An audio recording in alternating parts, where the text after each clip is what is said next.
Hey. Oh, Christ on a fucking cracker. How's this?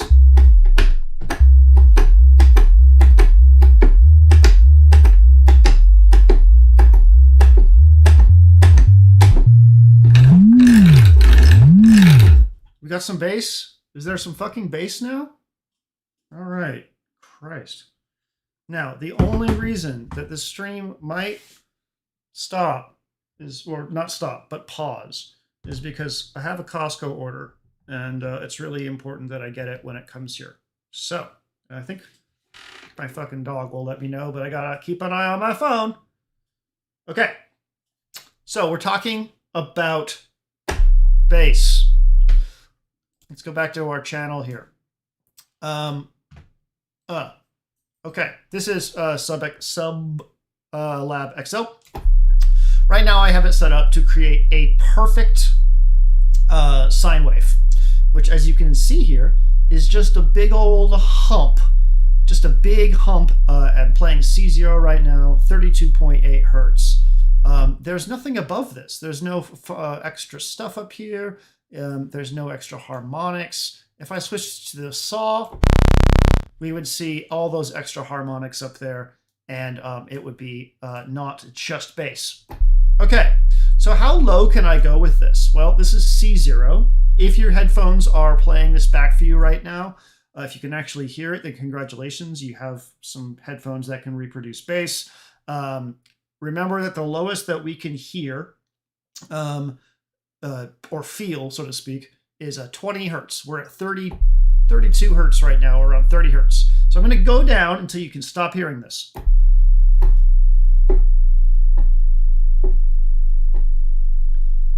I think there's nothing here anymore. Like, and by the way, I always mix in headphones. So a lot of this comes from working in headphones. And yeah, do you want to know what the wavelength is for a 40 hertz wave? This is a 42 hertz wave right here. This is E0. E0 is theoretically what the fundamental would be, I think, on a bass guitar if it was tuned normally.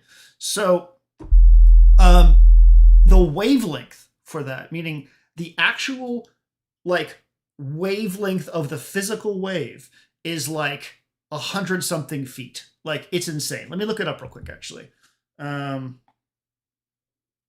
Wavelength of 40 hertz. It is 28 feet. I'm sorry, 28 feet. So what you're going to experience if you're not using headphones is a wave that will, like, let's say your speakers are like a triangle from where I'm sitting, so like a few feet away. A few feet is not 28 feet. You won't even get that full wave reaching you in its entirety. So bass is one of those things that's really, really difficult to do right in a room. You have to do it. You have to do a lot of work to make a room actually be able to reproduce bass correctly. And a lot of times the room has to be pretty big. So that's the first thing to think about, is that down here, we have these waves that we can feel more than hear. Like, I can barely pick out a pitch down here. I need to usually go up to here. Oh, I'm so sorry. That's so loud. Let me turn that down. I usually need to go up to like here to be able to hear a pitch. I don't know that this is a B flat down here. I mean, I know that is, but like that, I have no fucking idea.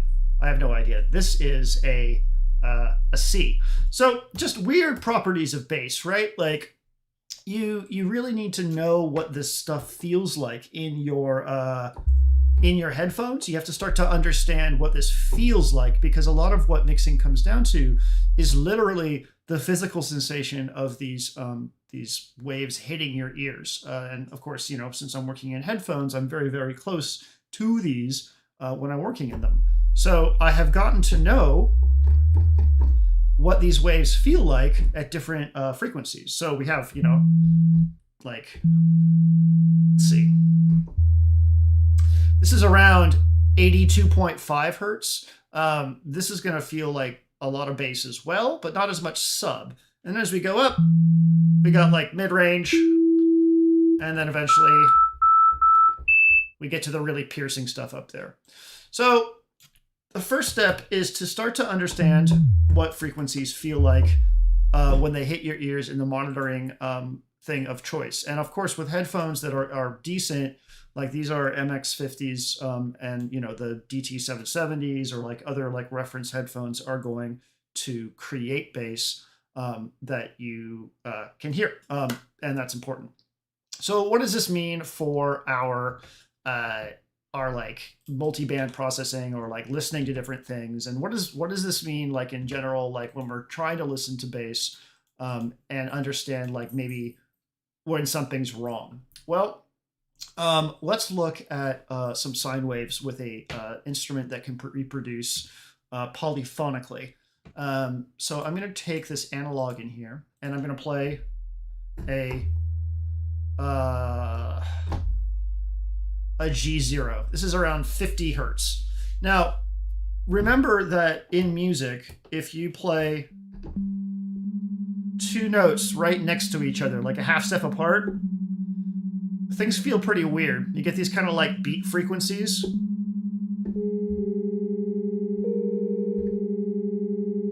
Or I could make this even worse by detuning one of these waves. Okay, you can see it in the wave thing here, and you can hear it, how we actually have movement, right?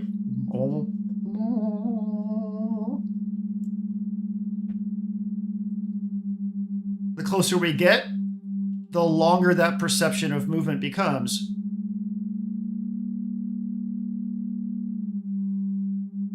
It's also a spooky ghost, right? Okay, so this is something that we notice as things being out of tune when they're in ranges that we can perceive from a pitch perspective, but things get really disgusting when you get low and this happens. So let's go back to G0. All right, I'm gonna detune our second wave here, and I want you to feel this. It's gonna feel a little bit like binaural, except it's not gonna be binaural.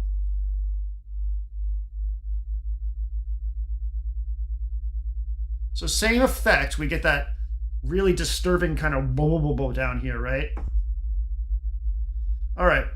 So you've probably actually experienced something like this in like a large sort of speaker system if you've ever gone to see a movie that uses sort of modern cinematic sound design. It's really, really common in horror movies. It's really, really common in adventure or action movies to like have these low subs that like kind of rumble like this to make you feel what do you call it, like this is very disconcerting. It's not a good feeling. The other thing that's going to happen with this is that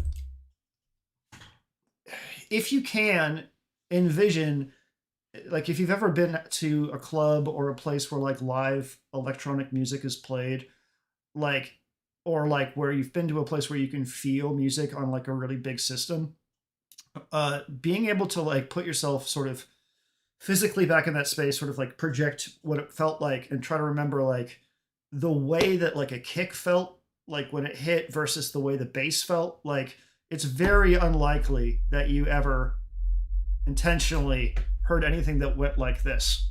And so that's what we're going to be looking at as we go forward here is how do we isolate part of a mix so that we can hear that and understand what the relationships are between things down in that area. I'm going to show you one more example before we get there because this will help us sort of explain some stuff. But I'm going to go ahead and make like a little bass line down here, I guess. Let's see.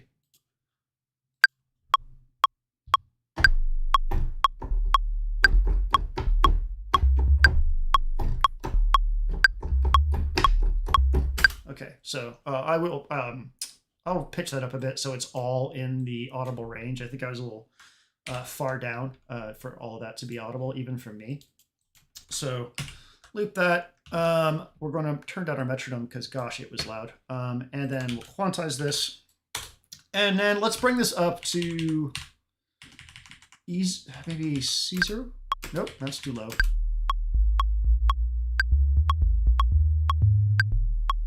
Okay.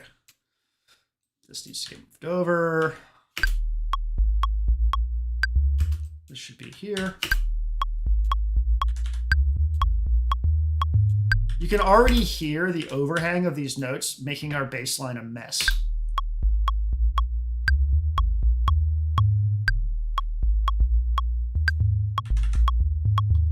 Okay, whatever.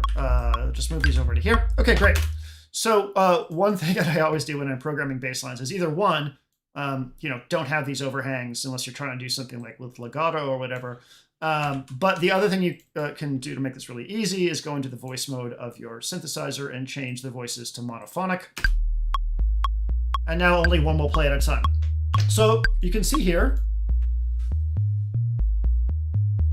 our sine wave is jumping around. If I was to change this to like a square wave,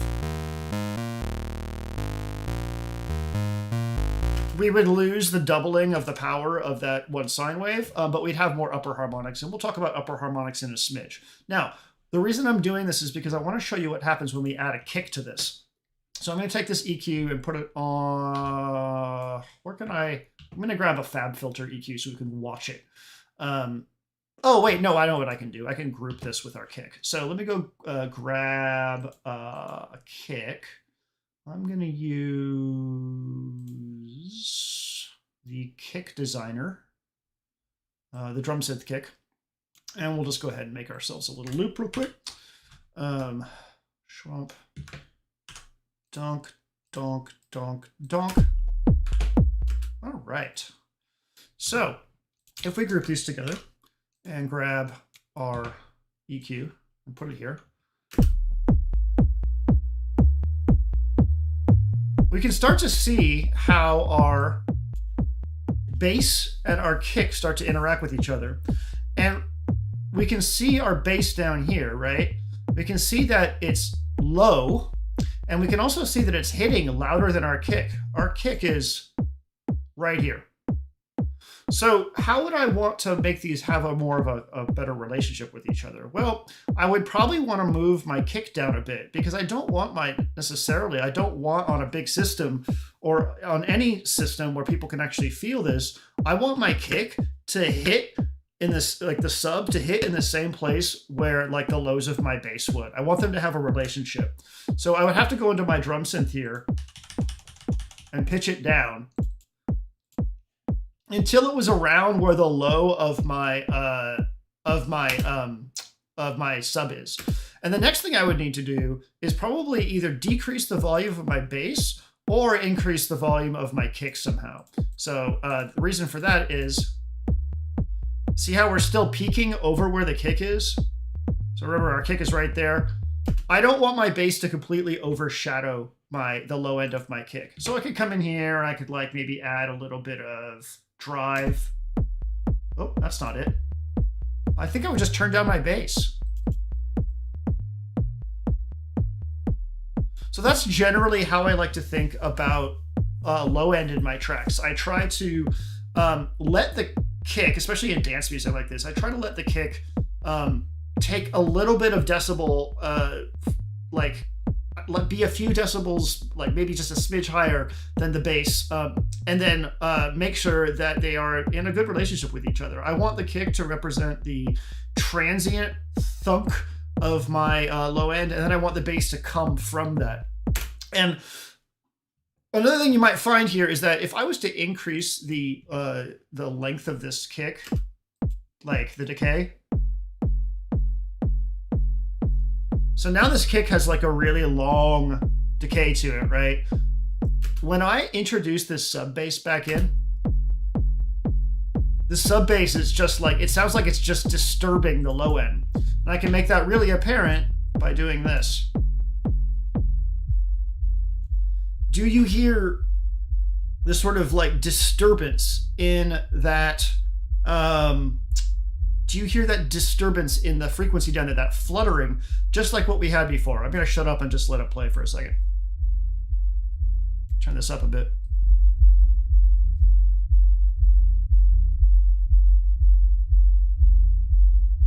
So it's not pure down there. We're hearing this fluttering relationship between the decay of the kick, that low end sub, and the sub of the analog, and that's I don't like that. I would much rather that not be the case. So there's lots of ways around this. Obviously, I could turn the decay of this down.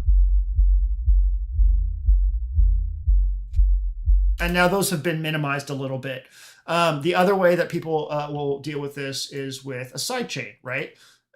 If your kick can really support the low end of your track, then you can come in here and turn a sidechain on and use the kick to duck the bass around like that. So now the kick is always pushing the bass out of the way from a volume perspective. Now, this might not be the best solution overall. Like, this might be like, you might lose part of your bass sound in there if that's the case. But this is why we also think about bass as more than just sub. This bass is the sub is important here, but like there's a lot more on top that we would actually want. And that could be achieved like by, using a more complex bass tone. I'm going to replace this with a Pigments real quick. And I'm going to go to the triple analog engine in this template, default, and then we'll go to the triple analog engine because this will give us multiple things to mess with. Now, we had to turn this back to monophonic. And I want you to listen to what happens, what this saw wave sounds like, super, super low. And I want you to listen to how it sounds like shit. At this down here, like saw waves and square waves start to break up because you actually start to hear the individual, what do you call it? Like wavelength in itself. Like if you think about this as the thing that's repeating over and over and over again, you're going to hear that. So this is not terrible. I can turn this down a bit. See how it doesn't even sound like a pitch anymore? You actually are hearing the individual wavelength going. So we have to make decisions about how to use waveforms at different pitches. And in this case, if I wanted to reproduce a bass that we kind of had before, I would make like this a sine. And I'd probably take this one up an octave or so.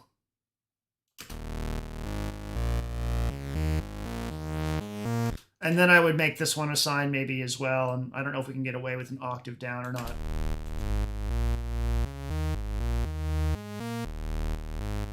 So now our bass is reaching up more into the mid-range and high range because that is what normal electric bass does. If you ever have a chance, like pull up like an electric bass sample, like or use a contact instrument to play, like the Rickenbacker or something like that, and look. Actually, we can do this real quick, but let me go ahead and drop the bass in here, and then I will come back to what our example is here.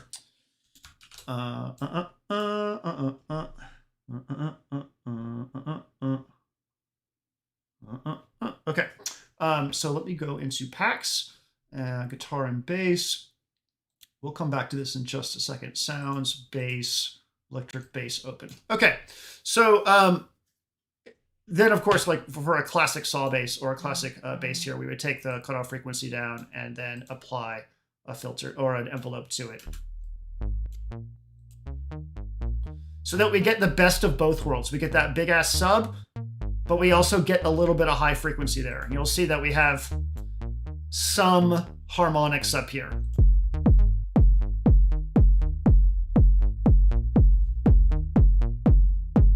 So there's more to bass than just bass, and sub is something that should be used very sparingly, and you should think about how to make your bass hearable at different frequencies in your piece. Meaning the basses sometimes reach up into other parts. Now, there's basses like 808 basses and stuff like that that generally have a bit more sub orientation, but even then, that's not the case all the time. So here's a electric bass. I say doing nothing. I can't even play it that low, can I? There we go. So in this particular electric bass, which is a pretty common electric bass sound, here's our fundamental right here. The second order harmonic is fucking louder. Like, and then here we have all this stuff right here. So this is really interesting because normally we'd see this fundamental like higher than this one. But even when I'm playing, what am I playing right now? Am I playing E1? I don't think so. I'm playing E0, right? Oh no, I'm playing E1. Oh shit, okay. I don't know what this motherfucker's doing right here. This is E0. Let's go ahead and find out real quick. Turn this on, turn this on. Why is there an E0 when I'm playing E1? Super confusing. Anyways, here is E1. Right there. That's basically like a sine wave. And then this stuff, reaching all the way up to 1K, gives us a lot more information about the pitch of the bass. If you were to have, have the Seinfeld slap bass, you would hear even more stuff up here. Okay, so with all that said, let's go ahead and start bringing in some music and looking at the multiband processing to understand what's going on with pieces of music. With everything that we've had in mind here, this is the part of the video that will likely become extremely demonetized because I'm going to use reference tracks that I like. So we're going to go through a few different, we're going to go with a few different styles here. This first track is called Buttercup. It's by CEO at business.net. I've been meaning to play this music for y'all for a long time. This is Lentra. Let me turn this down. Maybe tell me if you want a pic. This was free, huh? Hey girl, back it up. Beat that don't try. Show me, let's see what it does. So hot in here, I'm cooking up. You're mad about a discount? I'll turn around and buy you out. Got all these brands I can't pronounce. I've St. Laurent in large amounts. Okay, so this album and Lentra and everything he does is fucking amazing. That's really interesting, Black Hole Bun. Thank you. I did not know that. So let's grab. We can use the Ableton multiband dynamics thing for this, but I like to use the ozone dynamics because I get to tell it to make some crossovers for me automatically. So I just spread this out to 4 different bands, meaning we have bass and sub bass, low mids, clarity, sparkle, and then air. So I'm going to have this learn our bands, and then we're going to focus in on the bass. This was free, huh? Hey girl, back it up. Beat that don't try. Show me, let's see what it does. Okay, so let's listen to the bass.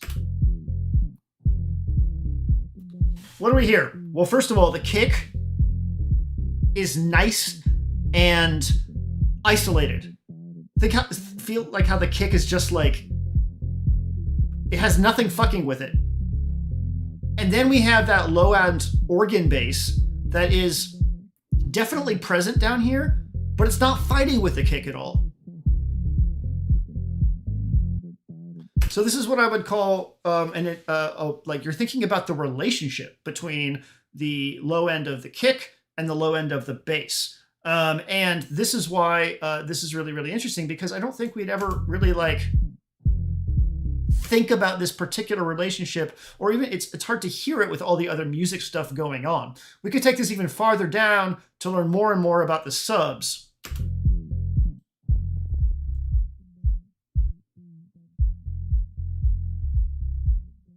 So again, the low end of the sub of the kick is like super, super clean. And then the organ bass is just like around there, right? So that is a particular type of dance track. And I think what's interesting about this is that what you may find is that there's less bass in tracks than you think there is. This track is actually pretty mid-range and upper range focused. Free.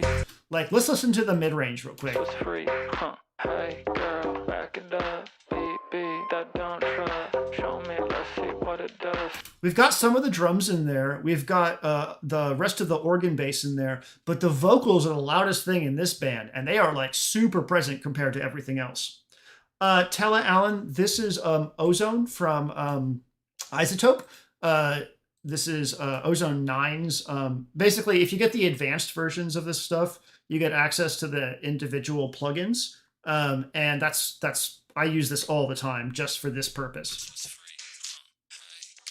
So this is a very vocal forward track. And as we go through the different bands, we hear just how prevalent the vocal is compared to everything else.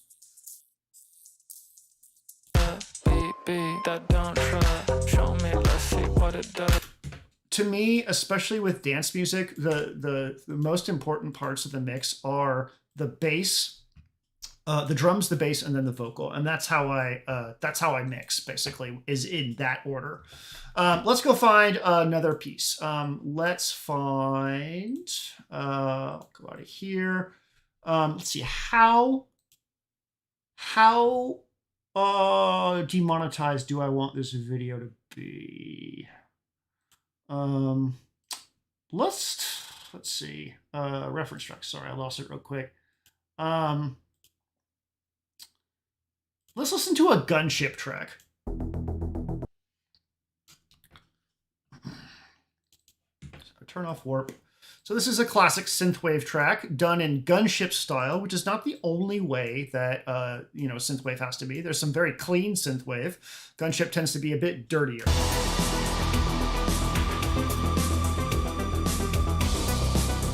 Let's go ahead and find the apex of the track. Okay, so the low end in this track is much less aggressive compared to the Lentra track, which is to be expected. Gunship goes for a more sort of like actual retro sound as opposed to some of the more super clean modern synthwave productions. So let's go ahead and listen to the low end. So in this low end, the kick is much smaller. It's nowhere near as prevalent as it was in the previous track. And we can hear that the snare is hitting down there in the low end as well. And that's actually really common in synthwave when you don't have a kick on your backbeat. Meaning like if you don't have a 4 in the 4 kick, you have like a 1 and a 3 kick, and then your snare is all on its own. The snare has to have some low end to it to make the backbeat feel good. So you can hear that there's a lot of kind of diffuse low end here. There's not really sharp low end like what we had in the Lentra track. And again, I think that to an extent Gunship produces in a sort of like retro style. Like if we were to listen to maybe a more retro track that's very dense like this, we would hear the same thing. So you can judge your tracks You can judge your individual tracks bands based on this, like how each band should fit. And I have some Com-True, so let's drop that in here now and listen to a Com-True's approach to bass. Turn off warp.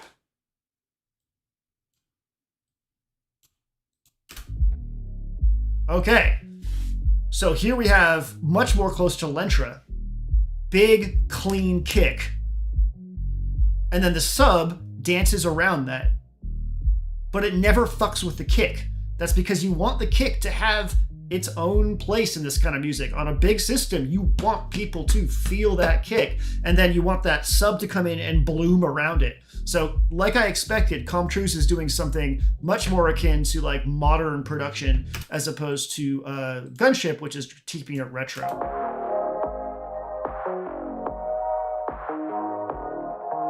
So really, really fun, really, really interesting. Now, I want to make this clear. We can do this with the multiband dynamics in live. I can go into audio effects, dynamics, multiband dynamics, and I can use the solo band for the low here and drop this down if I need to. It's just not as visual as this stuff. Okay, let's do a more band-focused sound. So I have, let's do Yellow by Coldplay. And then we'll maybe do a more modern Coldplay track. And then I want to listen to like RJD2 and some like, what do you call it? RJD2 and more like hip hop kind of stuff, I guess. All right, I don't need the whole track. Oh, God. Oh, God.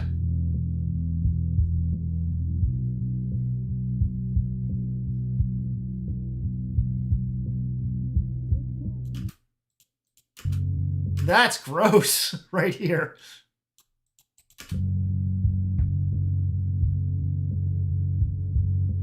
All right, just for anyone who doesn't know what this track sounds like. Okay. This is like more indie rock, more yeah, sorry about that. The scratching? I don't know.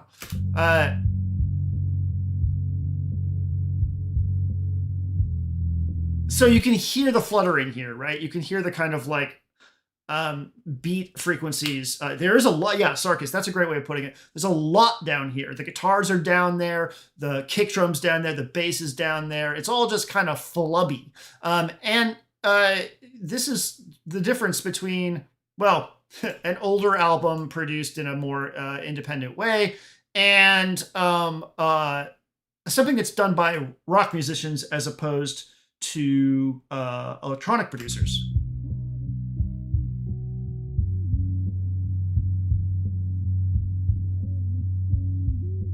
The other thing I've noticed about a lot of more indie rock is that it tends to actually have a bass over kick drum feel, which is really strange to me. Let's see, and here would be a newer Coldplay track, which, let's see.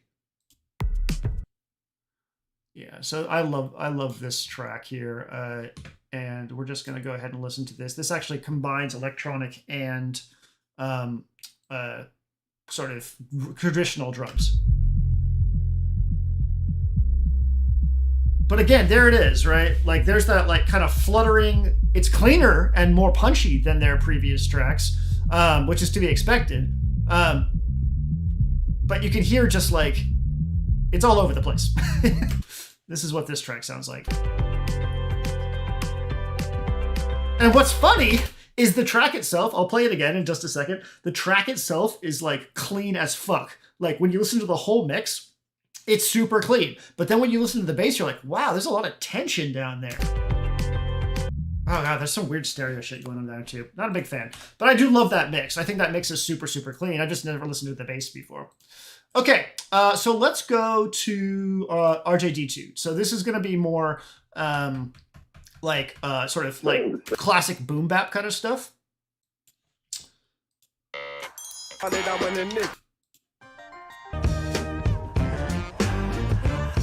Okay, let's put this in here. The point of all of this is that like the information is there for you to take if you can listen to it. Bonus if you can see it. You just have to be able to use your ears.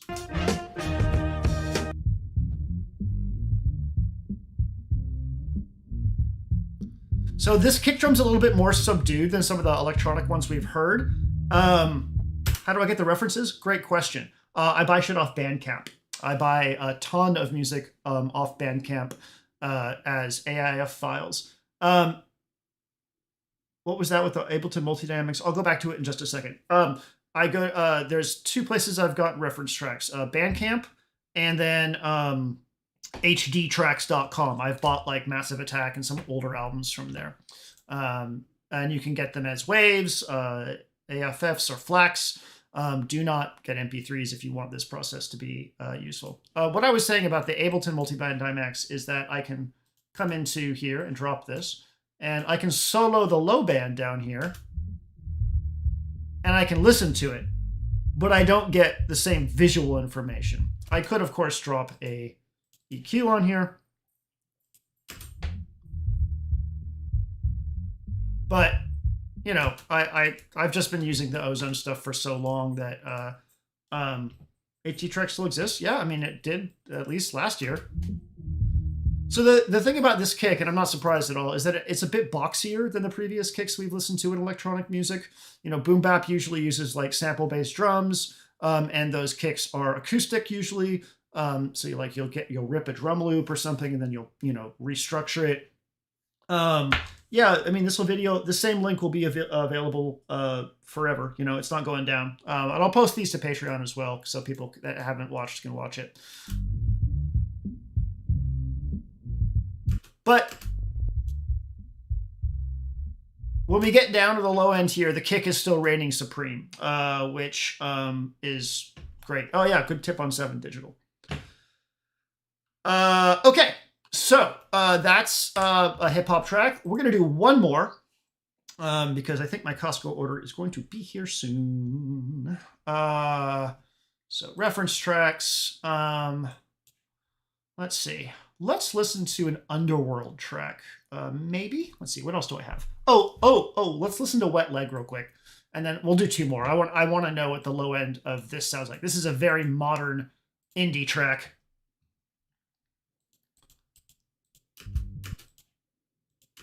What? Your muffin buttered. Would you like us to assign someone to butter your muffin? Excuse me.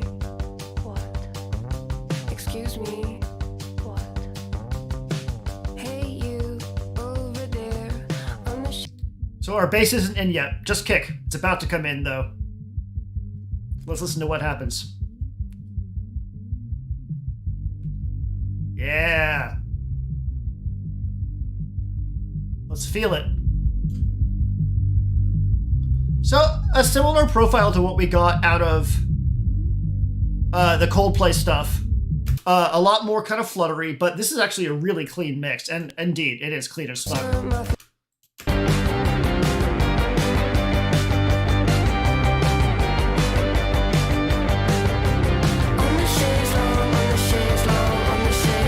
Yeah, good shit. Okay, one more. Let's do one of the big Underworld tracks.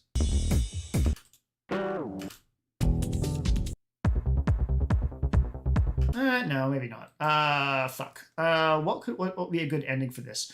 Oh yeah. Okay. How about this? John Hopkins' Open Eye Signal, a track that exists in such a compressed, loud state that I do not know how this track exists at all. This track is absolutely batshit insane loud.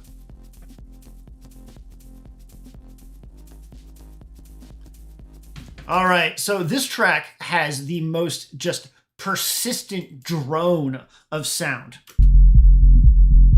But listen to the relationship between the kick and the bass. Even though that bass is loud as fuck, the kick is still like reigning supreme there. Though it's really threatening to just like fly apart.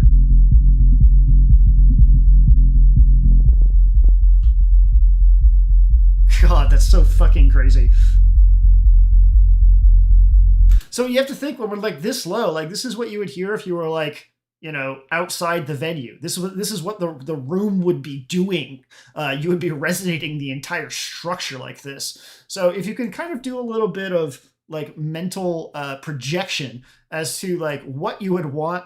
Let's say a car was driving by with a big ass system and playing your track. What would you want the car to be presenting as it vibrated that thing? I know you've all heard loud cars go by with bass. Like think about how you would want that car like, physical structure to present your piece of music. The same goes for like, again, a big system at a club or something like that.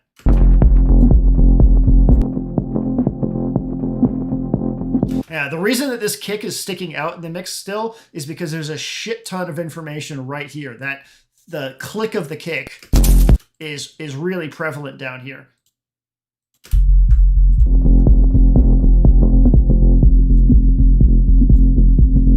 God. All right, well that's it. I wanted to show you how I think about looking at my tracks, looking at my mixes, you know, with bass, listening down here, comparing things. Sometimes I'll actually use the LUF, like this is usually in mastering. But if I look at the LUFS meter over here, I can see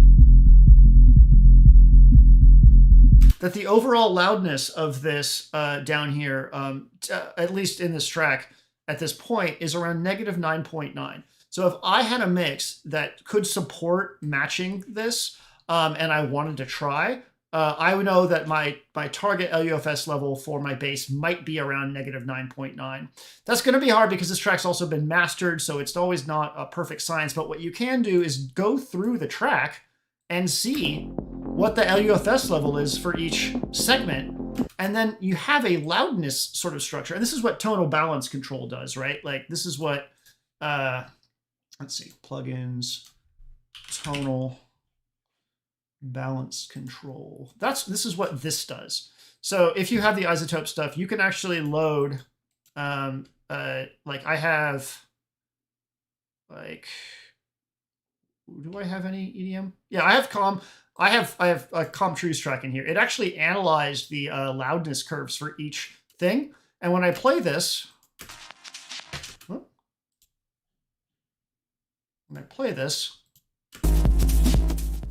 it will tell me on average where I am in terms of like my mix, in terms of where I'm hitting these things. So this is a overall kind of idea, like, oh, if I wanted to match this mix, I would want my mid ranges to be like more in this area, or I want to bring my highs down or whatever.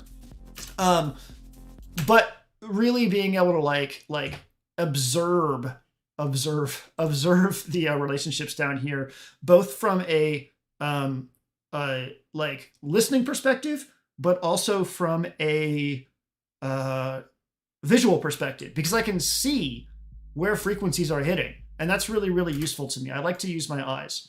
Tonal balance control is included in some aspects of the isotope suites. I'm not sure what it comes with. It might come with ozone. I'm not 100% sure, but it's just a useful thing. One note about this is that you can load, you can create a target from an entire folder.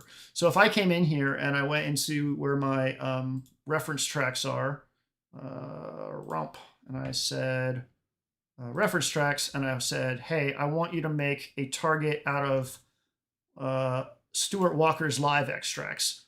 It's going to analyze stuff. I don't know how long it's going to take. Well, that was very fast for an entire folder of music. But then it like tells me sort of sort of merit I might want things to be in order to match that, which is cool. All right, that's the exercise. And do this if you want, not just for bass, but also for every other frequency spectrum in any track. Look at them, listen to them, break them apart, start to really understand the balance between the instruments that are in those areas, because you don't get a chance to do that when you're just listening to music, and there's so much information that's just like hiding in there. And you know, for me, this process began when I started doing a lot of mastering, and then I took it from there. So anyways, thanks for watching, everybody. I hope you have a good day, and I will see you soon. Bye-bye.